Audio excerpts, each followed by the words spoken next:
Bon, jour 1, j'ai envie de vous dire.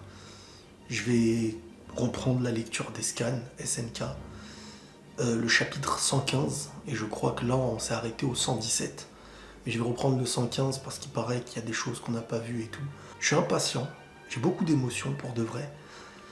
J'ai un peu peur d'être déçu parce qu'on m'a mis une hype à un niveau que je m'attends vraiment à un truc de fou. J'ai peur. Mes dernières théories, si on me dit que c'est des trucs de fou, je sens que il y aura ce truc lié au temps en fait. Ça je le sens bien. On y va les gars pour le grand marathon.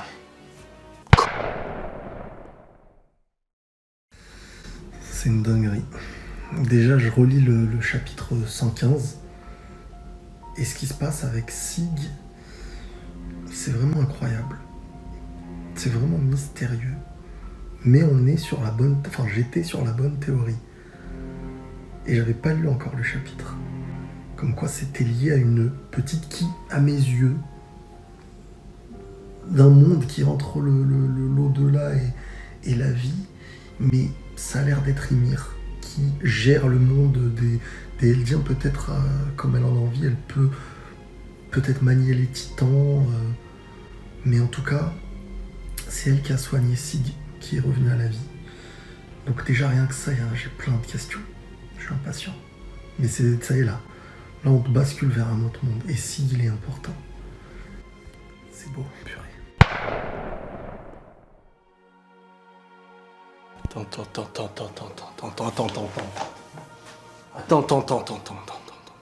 Attends. Vous êtes en train de me dire qu'on aurait pu finir la saison 4, partie 1, sur ça? Je suis choqué.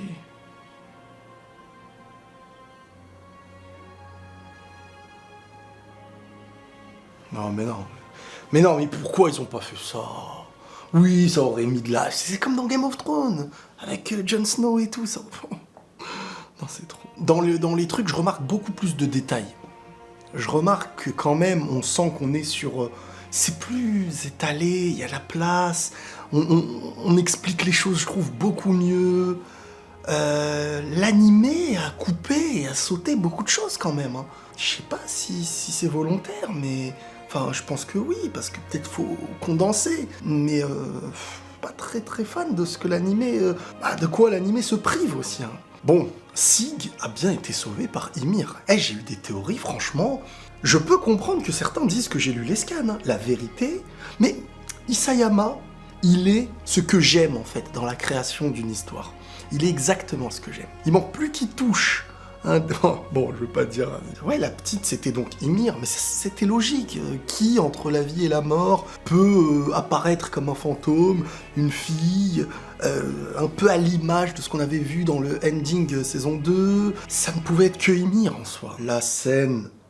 Oh là là, l'enchaînement... mais ça, la saison 4, partie 2, elle va commencer comme un truc de fou. La scène où c'est le zbeul dans le bordel total... Quand il y a le cuirassé qui est en sale état, il y a l'assaillant qui est par terre, Eren qui sort de l'assaillant, qui s'enfuit, il y a des canons, ça explose partout, Eren qui a 2 doigts d'aller sauter pour... C'est trop... Il saute pour prendre la main, mais j'imagine dans l'animé comment ils vont faire ça. Et t'as Gabi. Bah et ça va être une fin d'épisode, ça.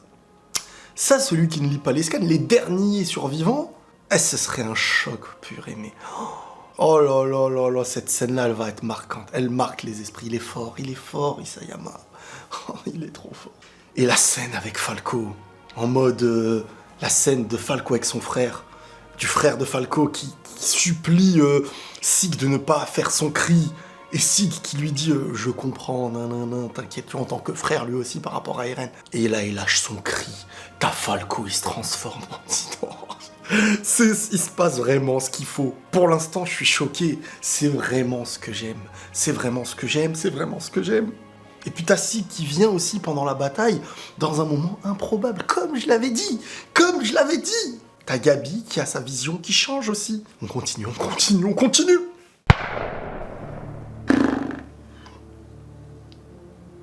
C'est une dinguerie. Là, j'en suis donc au chapitre 121. Je suis en train de lire. Et là, on voit en fait que... En fait, le futur, il a influé sur le passé, sur Grisha. C'est Eren qui a poussé Grisha donc à faire ce qu'il a fait sous la... Ouais, je vous promets, il se passe exactement ce que j'aime. Mais ça, je sais pas si je vous l'avais dit dans des anciennes vidéos ou pas, parce que je peux pas me rappeler de toutes les théories que j'ai pu lâcher. Mais c'est un truc de psychopathe. J'allais être déçu en me disant, il y aura pas ce côté magique que j'aime lié au temps, futur, passé. C'est exactement... Mais tout était sous nos yeux. Dès le premier épisode, tout était sous nos yeux.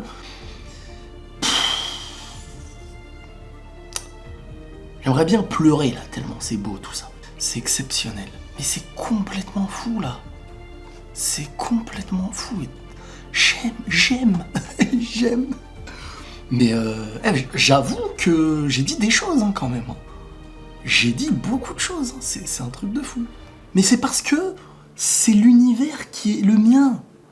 Quand je dis c'est l'univers qui est le mien, c'est que j'aime tellement ces trucs-là. Que le futur influe sur le passé et que le passé existe parce que le futur... Je vous avais dit un truc à la Dark et tout, rappelez-vous. Oh là là, bon, je vais continuer. Donc là, si je comprends bien, Eren, quand il a touché Historia, je sais pas si j'ai fini le truc. Donc là, en fait, Eren, au moment où il a touché Historia, comme j'avais dit dans ma théorie, c'est à partir de là qu'il a changé, c'est à partir de là qu'il a vu, on va dire... des choses par rapport à son père, mais au-delà de ça, son père avait vu ce que Eren pouvait lui montrer de l'avenir, et en fin de compte, il a aussi vu l'avenir, si je me trompe pas, et c'était horrible, et puis le père de Eren qui dit à Sig, limite, il faut se débarrasser d'Eren. Donc en fait, Eren là devient la menace, et Eren, tout gentil qu'il était, apprend qu'il était la menace, en fin de compte. Oh là là, mais là j'ai une image devant moi, elle est incroyable. J'ai même pas fini le chapitre, mais attendez là. Le truc de l'histoire d'Ymir là, je viens de voir l'histoire d'Ymir en fait, ce qu'on nous raconte dans les livres, c'est un peu des salades. Ça s'est passé autrement. Bon, j'ai pas tous les détails parce que bon, je lis à la suite et tout. Dans un sens, c'est bien parce que globalement, je vois à peu près ce qui se passe. Mais dans l'animé, je vais bien redécouvrir avec vous. Je regrette pas du tout mon choix de me mettre à lire les scans parce que les reviews, elles vont être vraiment bien travaillées. Mais là, en fait, Ymir, oh là là, mais tout ce qui se passe de fou. Je sais même plus pourquoi j'ai voulu faire une séquence là. Ouais, par rapport à Eren. Par rapport à Eren et donc sa volonté de tout détruire, quoi. Je savais aussi qu'il allait pas suivre le plan aveuglément aussi simple, la manière douce de Sig. Mais c'est trop bien fait parce que l'animé nous avait montré le changement d'Eren. Donc en fait, il y a eu les souvenirs du futur vus de Eren par Grisha. Eren s'est rappelé lui-même ses propres souvenirs qu'il avait envoyé du futur à Grisha, enfin un truc complètement fou. C'est triste de se dire que Grisha demandait à Sig en fait d'arrêter Eren, et qu'en fin de compte, il a quand même donné cette succession à Eren parce que il fallait suivre le truc, mais je sais pas où ça mène en fait tout ça, c'est un bazar fou. Là j'en suis au chapitre, là je vais commencer le chapitre 123. Le 122 était complètement fou en termes d'histoire, ça t'enseigne totalement l'histoire d'Ymir, et tu comprends au présent ce qu'elle est. Isayama et moi, on est liés. Il fait les choses comme ce que je voulais. Je voulais pas que l'histoire reste basique, en mode c'est un scénario et on avance. Je voulais un truc qui sort de l'ordinaire, quelque chose qui vient enfin. Combien d'animés, combien de séries je m'attendais à ce truc du futur d'un coup qui se mêle au passé et le passé existe avec le futur grâce au futur truc. Faut oser faire ce qu'il fait, c'est complètement fou, mais comment dire que... Enfin bref. Cette vidéo ça va être un bazar de mon marathon. Bon bref, salut. C'est le retour de Annie.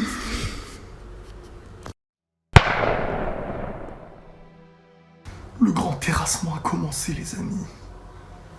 Eren, il est... Enfin, je sais pas si c'est lui encore, mais il y a un immense titan squelettique, mais immense, qui a l'air d'être sorti de l'endroit où était Eren. Et tous les titans sont sortis des murs. Je suis choqué.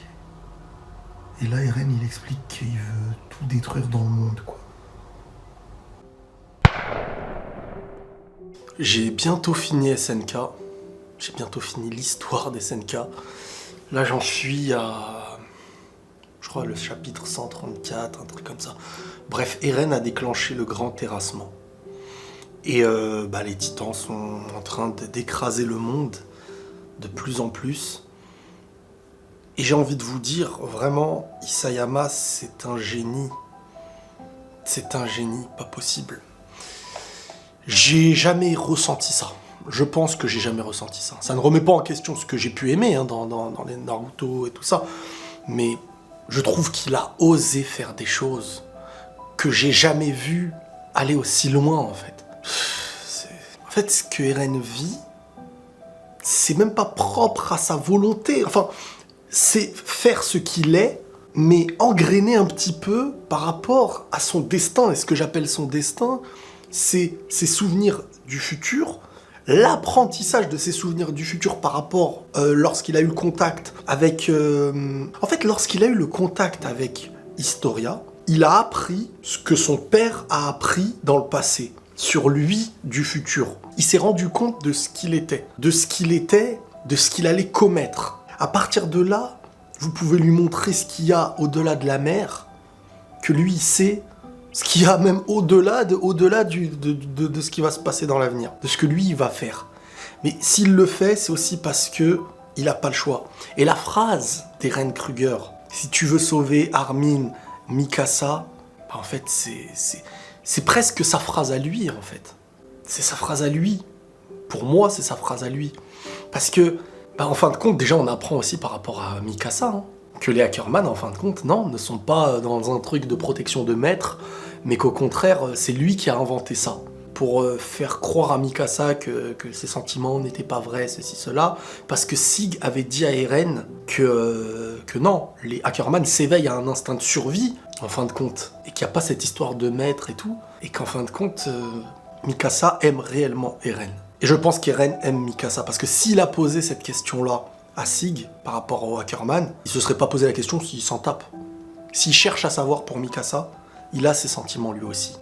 Et on apprend au moment où il se coupe la jambe, quand il est à Revelio, il se coupe la jambe, il s'explose l'œil et tout. C'est parce qu'il veut protéger les siens. C'est parce qu'il les aime.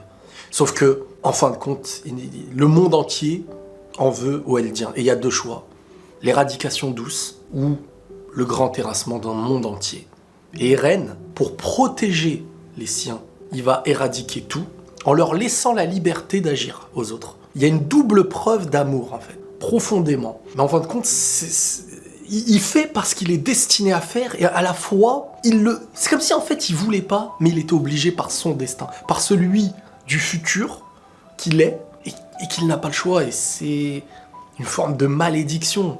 Mais aller jusqu'à montrer dans une œuvre un terrassement mondial, des gens qui se font écraser, des enfants, des familles, un monde, aller jusqu'à là, c'est qu'Isayama, il fait pour moi ce que personne ne peut aller faire. Ce que personne n'a osé faire. Et puis, mais il y a eu trop de trucs sur les... En fait, il a écrit, il a créé quelque chose qui, pour l'instant, dépasse de loin ce que nous, on peut considérer déjà comme très bien. Voilà, allez, je continue.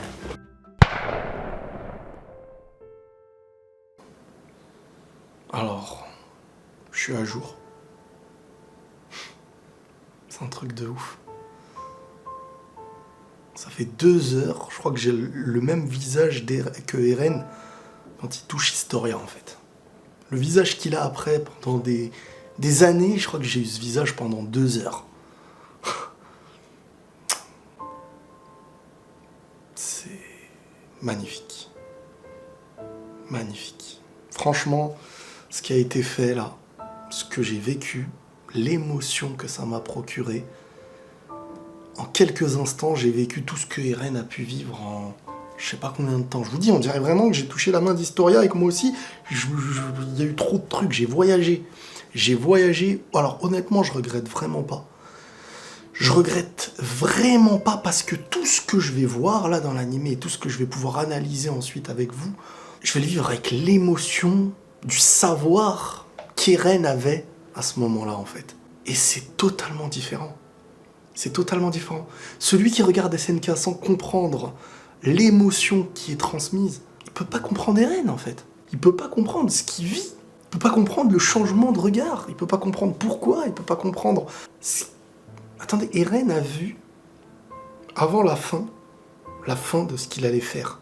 Est-ce qu'il a été influencé par le futur? Est-ce que le Eren enfant a eu ce comportement, a eu cette manière de penser? Et on est arrivé à faire ce qu'il a fait à cause du futur qu'il lui a insufflé d'une certaine manière? Ou est-ce qu'en fin de compte, il était destiné sans pouvoir choisir et que le début est la fin et la fin est le début? Et il y a beaucoup de choses que j'avais un peu senties quand même. Il y avait beaucoup de choses que j'avais un peu senties parce que cette manière de faire d'Isayama, sans parler du moment où Mikasa va dire... fait ses adieux d'une certaine manière, où c'est elle qui tranche la tête de Eren, qui était à la base déjà tranchée. De toute manière, je vais travailler une vidéo sur globalement la fin et parce que là c'est mes réactions à chaud, c'est vraiment des trucs partagés. Et la vidéo elle risque d'être peut-être longue s'il le faut, mais ou peut-être il y en aura deux, ou on verra. Mais Mikasa là, qui finit son histoire avec Eren en se créant un nouveau monde, j'ai envie de dire, dans lequel ce monde qu'elle va créer, c'est le rêve du départ de Eren. Sa fin, en fait, avec Eren, la finalité de Mikasa avec Eren, c'est en fin de compte le début de cette histoire.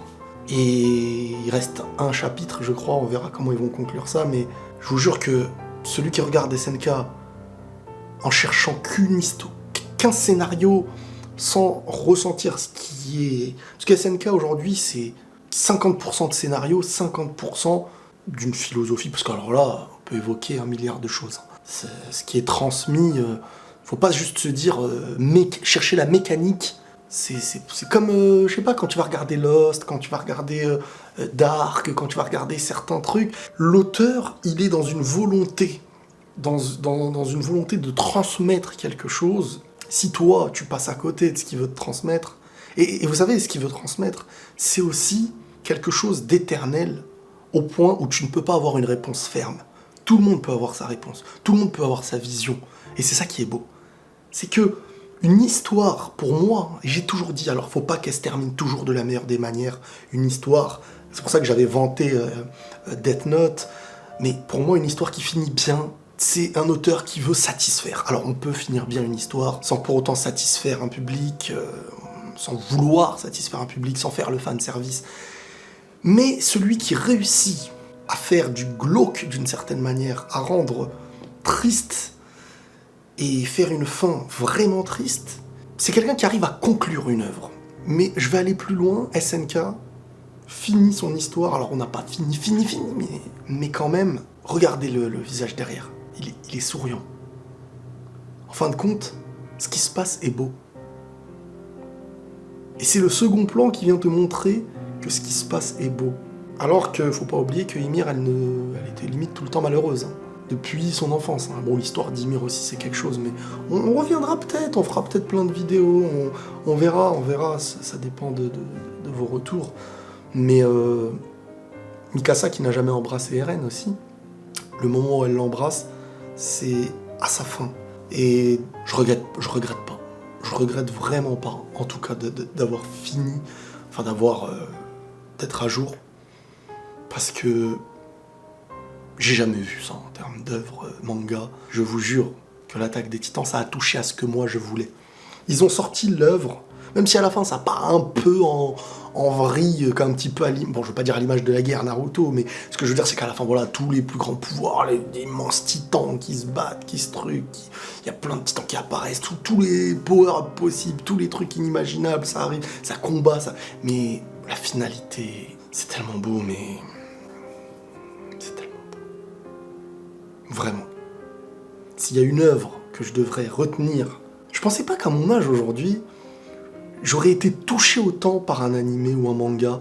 Je m'étais dit avant, j'aimerais qu'à l'avenir, je sois touché par comme telle chose, comme telle. Bah, je pourrais dire qu'à mes 30 ans passés, j'ai été touché, mais comme quoi, hein, quand on offre une œuvre comme ça, eh ben, on ne peut... Il n'y a pas d'âge. Il n'y a pas d'âge.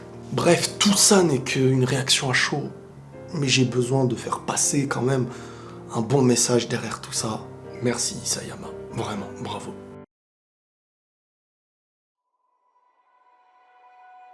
Shingeki no Kyojin nous montre la souffrance du monde dans sa plus belle forme, dans ce qu'elle a créé, à tous les niveaux et à tous les étages. C'est simplement le reflet de notre monde, rien de plus que ce que les hommes ont pu accomplir et détruire sur Terre. SNK nous montre le départ et il nous montre la fin.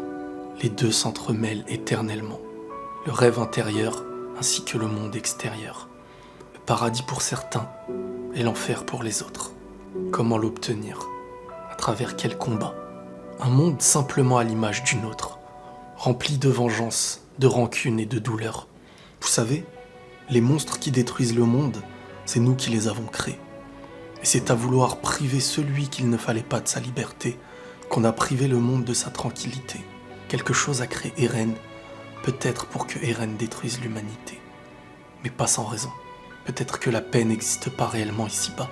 Il est pourtant devenu ce que lui-même combattait au départ, et pas forcément de sa propre volonté, comme si le monde lui avait insufflé sans même lui demander. Qui peut dire qu'il n'y avait que de la haine en lui ? Qui peut dire qu'il n'y avait aucun amour pour les siens ? Pourtant il a appris ce qu'il allait devenir avant même de le devenir.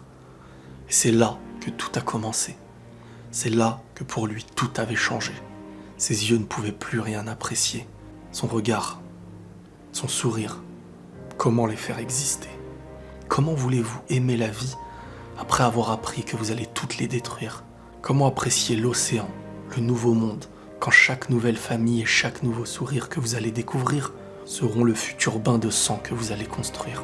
Et c'est pourtant dans les cœurs les plus purs et les plus aimants que parfois la haine choisit de s'installer. Car l'impact du mal, la douleur et le rejet touchera toujours plus celui qui est pur dans sa sensibilité. Vous n'arriverez plus à reconnaître celui qui vous aime le jour où il vous aimera trop. C'est là que vous risquerez d'être choqué par ses décisions. Celui qui doit prendre des choix que personne ne pourrait comprendre sauf lui. Pas parce qu'il en a envie, au contraire, mais parce qu'il ne peut faire autrement. Au final, ils finissent par le détester à cause de ceux qui les détestent. Eren en était arrivé à un point où il ne cherchait pas à annuler son futur, car celui-ci était déjà écrit, car c'était le sien. Au final, il a plutôt cherché les bonnes raisons pour l'accomplir. Et il n'en fallait pas plus pour que le monde extérieur ne lui donne. Quoi de pire que d'être rejeté et combattu par les nôtres, alors que c'est pour eux que nous sommes devenus ainsi ? Et si le futur venait à créer le passé, d'où vient réellement la première volonté ? De Kruger ? Grisha ? d'Eren lui-même ? Qui est coupable ? Le monde cruel ? Ymir ? Ou ce qu'il y avait avant même les hommes ? Ce déséquilibre entre les hommes et les titans, est-ce une punition d'avoir voulu déséquilibrer les forces ? Ou alors de se venger de ceux qui un jour voudront aussi se venger ? Quoi de plus malheureux que de se battre pour l'humanité, jusqu'à ce que notre avenir vienne à changer la donne ? Faut-il s'excuser de ce que l'on deviendra, sans même l'avoir choisi, tout en l'ayant déjà accompli ? Qui est réellement fautif au final ? La magie de cette œuvre, c'est qu'elle ne se termine jamais, elle ne fait que commencer. Car la vie n'est qu'un début, ce n'est que la première partie du jeu. Et ce n'est pas pour rien qu'elle commence directement dans sa finalité. Elle commence par ce long rêve. Peut-être pas. Mikasa ? Eren ? Qui a été le premier à rêver ? Qui a influencé l'autre ? Est-ce vraiment un rêve ? Peut-être qu'au fond, cette vision, ces deux rêves identiques ne sont que le symbole de leur amour intérieur. Un amour jamais prouvé par les deux à l'extérieur. Peut-être que leur amour et leur couple ne vient à être prouvé qu'à travers celui-ci. Ils ont tous les deux créé le même monde. Peut-être qu'Ymir leur a offert cette alternative, cette réalité. Ce qu'il y avait à l'intérieur de chacun, du début à la fin. Et que le seul moment où ils ont pu s'aimer sincèrement, dans la tranquillité, ce n'était pas dans le monde cruel, peut-être parce qu'ils méritaient bien mieux. Ce paradis intérieur n'était peut-être pas qu'à l'intérieur des murs comme il était dit, mais plutôt à l'intérieur de chacun d'eux. Quelque chose qui les unit du début à la fin. Et peut-être qu'à cet instant même, ils viennent de donner vie à ce monde. Peut-être un peu à l'image d'un Itachi qui, avant de tuer celle qu'il aimait, s'est vu lui offrir un nouveau monde dans lequel il restait à ses côtés éternellement. Tant qu'il y aura la souffrance, il faut que chacun puisse se créer un monde dans lequel il trouve sa paix. Et parfois la seule manière de gagner, c'est dans les derniers instants de sa vie. C'est quand on l'a enfin compris. Chacun avec ses souvenirs d'ici-bas, basés sur ce qu'ils ont vécu malgré ce monde rempli de souffrances. Chacun s'accroche à quelque chose qu'il pourra récupérer éternellement dans l'au-delà. Un peu comme jouer à la balle avec celui qu'on aimait, celui qui aurait pu être notre père. Comme quoi c'est souvent les choses les plus simples qu'on arrive le moins à oublier. Il y a 1001 philosophies à travers Shingeki no Kyojin. Qui peut dire à quel moment commence cette histoire? Et qui peut dire quand elle se termine? Qui peut dire ce qui est vrai, ce qui est faux? Qui a tort et qui a raison? Tout est basé sur la souffrance. Il y a des victimes parmi les coupables, et des coupables parmi les victimes. Les conflits futiles construisent l'histoire. Un monde où chacun a raison et tout le monde a tort à la fois. Le point de départ de SNK a toujours été basé sur Ymir. Pourtant même elle n'était qu'un pion. Elle ne représente que le fruit d'une future longue génération basée sur un mensonge, sur la souffrance et le rejet. Sa tristesse et sa maltraitance finiront par engendrer au final d'immenses monstres afin de cacher et d'oublier leurs faiblesses, mais qui dans la réalité cachent les mêmes hommes. Si tu veux sauver Armin et Mikasa, peut-être qu'il faudra se sacrifier afin de détruire un monde pour en faire naître un nouveau, lui donner une nouvelle vie. Peut-être qu'Eren n'était que le sacrifice des siens, afin de refaire naître quelque chose, un nouvel équilibre, sans différence face à la souffrance en commun que lui-même a démontré. Malgré tout, il y a de la beauté dans ce qu'on considère triste, à l'image de cette scène qui englobe la tristesse, le glauque, l'amour. Peut-être fallait-il attendre la fin pour enfin commencer à être heureux. Peut-être que la paix, elle se trouve à ce moment-là. Parfois, ce qui est beau, c'est comment on s'en va. Pour bien s'en aller, il faut avoir vécu ces épreuves-là, cette haine éternelle des hommes ici-bas.